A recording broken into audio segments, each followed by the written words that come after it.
वाह गजब शानदार। सुप्रीम कोर्ट में वन रैंक वन पेंशन का केस हो गया फाइनल। पूर्व सैनिकों की ऐतिहासिक जीत हुई है। ओआरओपी के साथ साथ अब equal MSP, CSD, pre 2016, post 2016 pensioners की भी होगी बड़ी जीत और 100%।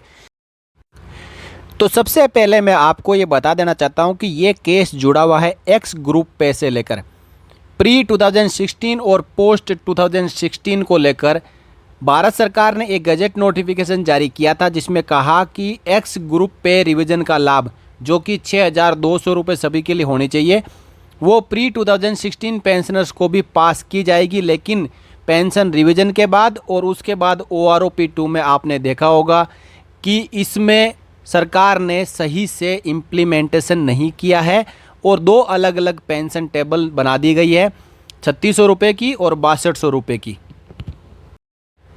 तो आइए इस पूरे मामले को हम आगे यहाँ पे समझते हैं। आज मैं वॉइस ऑफ एक सर्विसमैन सोसाइटी द्वारा माननीय सुप्रीम कोर्ट में दायर एक्स पे ग्रुप का OROP की जो एनमली है उसके संबंध में जो याचिका दायर की है उसके जजमेंट के संबंध में आपसे चर्चा करूंगा, बात करूंगा। दरअसल हमारे एक सैनिक संगठन voice of ex serviceman society ने ऑनरेबल सुप्रीम कोर्ट में एक याचिका लगाई थी और ये याचिका जुड़ी हुई है कि 1 जनवरी 2016 से पहले जो रिटायर आ चुके हैं उनको रिवाइज्ड पेंशन का भुगतान दिया जाए, और इसी मांग को लेकर ऑनरेबल सुप्रीम कोर्ट में ये याचिका लगाई गई थी। लेकिन ऑनरेबल सुप्रीम कोर्ट ने ये कहते हुए उस याचिका को खारिज कर दिया कि आप सबसे पहले आर्म्ड फोर्सेस ट्रिब्यूनल में जाएं, क्योंकि ये एक सर्विस मैटर है और आर्म्ड फोर्सेस ट्रिब्यूनल को इस मैटर को डील करने का पूरा अधिकार है। और अदालत ने कहा कि चूंकि पेंशन सेवा मामलों के अंतर्गत आती है इसलिए उन्हें आर्म्ड फोर्सेस ट्रिब्यूनल से संपर्क करना चाहिए, जिससे इस मुद्दे पर शीघ्रता से निर्णय लेना चाहिए। याचिकाकर्ता voice of ex serviceman society ने यह तर्क दिया कि छठे वेतन आयोग, 7वें वेतन आयोग के साथ साथ सरकार ने गजट नोटिफिकेशन के माध्यम से यह एक्सेप्ट किया था कि 1 जनवरी 2016 से पहले और बाद में जो भी रिटायर्ड आए हैं सैनिक, उनको संशोधित पेंशन का भुगतान किया जाएगा। लेकिन आगे कहा कि कार्यान्वयन के दौरान भी सरकार ने स्वीकार किया था कि 1 जनवरी 2016 से पहले जो भी रिटायरमेंट आ चुके हैं उनको इसमें कवर किया जाएगा। हालांकि सरकार ने बाद में पलटते हुए घोषणा की कि संशोधित पेंशन केवल 1 जनवरी 2016 के बाद में जो रिटायर आए हैं उन्हीं पेंशनर्स के लिए लागू होगी। तो आगे voice of ex serviceman society ने ऑनरेबल सुप्रीम कोर्ट से रिक्वेस्ट किया कि हम एक साथ ग्रुप में आर्म्ड फोर्सेस ट्रिब्यूनल से संपर्क नहीं कर सकते, क्योंकि इस मामले में हजारों ऐसे सीनियर सिटीजन और वेटरन्स हैं जो इससे पीड़ित है, इसलिए पूरी प्रक्रिया बोझिल हो जाएगी। इस पर ऑनरेबल सुप्रीम कोर्ट ने आदेश दिया कि सेवानिवृत्त अधिकारियों को प्रतिनिधि क्षमता में मामला दायर करने की अनुमति दी जाती है, लेकिन किसी महासंघ को अनुमति नहीं दी जाएगी। यानी ये सबसे बड़ी जीत हुई है voice of ex serviceman society और इसके अलावा सभी वेटरन्स की मामला ग्रुप में आर्म्ड फोर्सेस ट्रिब्यूनल में दायर हो जाएगा, लेकिन कोई महासंघ इसके अंदर पार्टिसिपेट नहीं करेगा। अब इसके बाद voice of ex serviceman society के सीनियर एडवोकेट्स की ओर से क्या प्रतिक्रिया आई है उसके बारे में मैं आपको बताता हूँ। Voice of ex serviceman society के advocate air veteran sergeant Rajeev Bahl ji ने, जो कि लीगल सेल के हेड है, उन्होंने कहा, we are here to update you all on the court proceedings in honourable Supreme Court today, that is 5 July 23 in writ petition 679/2023। ये बता रहे हैं कि जो 679/2023 रिट पेटिशन है उसके बारे में 5 जुलाई 2023 को कोर्ट प्रोसीडिंग के बाद में जो आउटकम आया है वो इस प्रकार है। Our senior advocate Shri Nidesh Gupta ji presented our case in a good manner, however court has directed us to go to the FT। यानी जो प्री और पोस्ट 2016 पेंशनर्स के पेंशन रिवीजन का मामला था उसमें एडवोकेट श्री निदेश गुप्ता जी ने ऑनरेबल सुप्रीम कोर्ट में इस मामले को उठाया।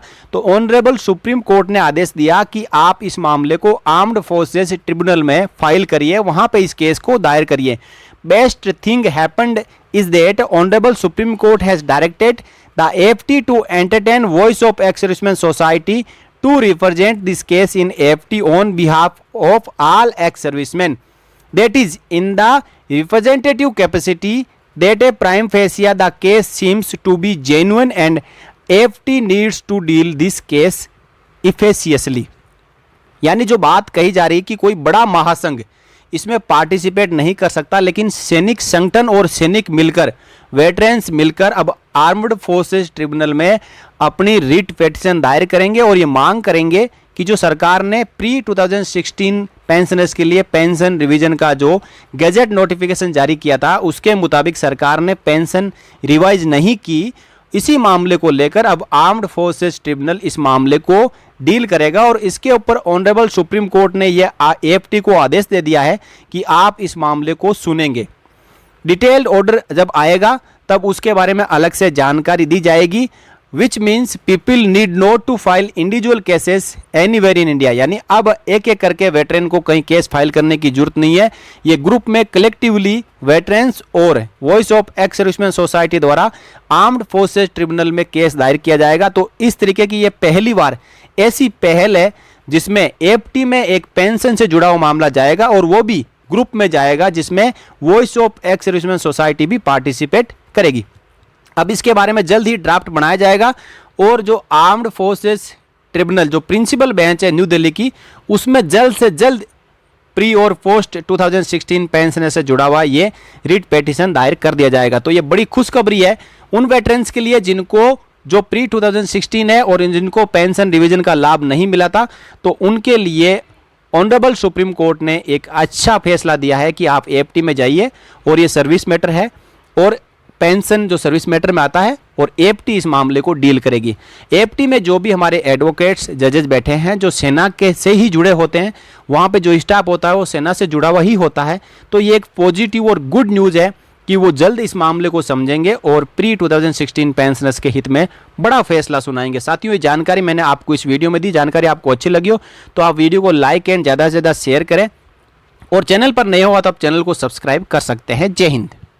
सबसे पहले नेवी वेटनर का एक एसोसिएशन सुप्रीम कोर्ट में केस फाइल कर चुका था जिसकी लिस्टिंग थी 5 जुलाई को। हम लोगों के पास काफ़ी दस्तावेज कलेक्ट थे, बहुत एविडेंसेस थे, तो ये चीज़ें कोर्ट से वंचित न रह जाए, कोर्ट के संज्ञान में आने से वंचित न रह जाए, इसलिए हम लोगों ने इस केस फाइल करने में तेज़ी दिखाई। 3 तारीख को फाइलिंग किया, 3 तारीख को मेंशनिंग किया और 3 तारीख को ये हमारा केस भी 5 तारीख को लिस्ट हो गया मेंशनिंग के आधार पर। आज सुनवाई में 3 प्रमुख बिंदु ये हैं। पहले माननीय सर्वोच्च न्यायालय ने हमारे अधिवक्ता के जो आर्गूमेंट था उसको देखते हुए और दस्तावेज जो हम लोगों ने सौंपे हुए उसको देखते हुए ये कहा कि केस जेन्युइन है। दूसरी उन्होंने कहा, हमें डायरेक्शन दिया कि आप AFT में जाइए और AFT को डायरेक्शन दिया कि इनकी जो इस केस की सुनवाई, इसका निष्पादन तेजी से किया जाए। और जो तीसरा महत्वपूर्ण मुद्दा है, तीसरा महत्वपूर्ण जजमेंट का भाग है, वो ये है कि voice of ex serviceman society को पूर्व सैनिकों को के रिप्रेजेंटेटिव के तौर पे सुनने के लिए AFT को निर्देशित किया। अब इसके फायदे मैं बता देता हूँ क्या फ़ायदे होंगे। पहले हर एक्स सर्विसमैन जो एक्स ग्रुप के हैं इनको कोर्ट जाने की ज़रूरत नहीं है। वो जो लड़ाई voice of ex serviceman society लड़ेगी जिसका लाभ सबको होगा। इसका मतलब आपकी जेब ढीली करने की ज़रूरत नहीं है। अगर आप इंडिविजुअली कोर्ट में जाओगे तो हर व्यक्ति को, हर एक सर्विसमैन को कम से कम 50 से 60 हज़ार खर्चा पड़ जाएगा। तो ये हम लोगों ने एक अच्छा काम किया है। दूसरा हुआ कि डायरेक्शन है कि कोर्ट तेज़ी से सुनवाई करे।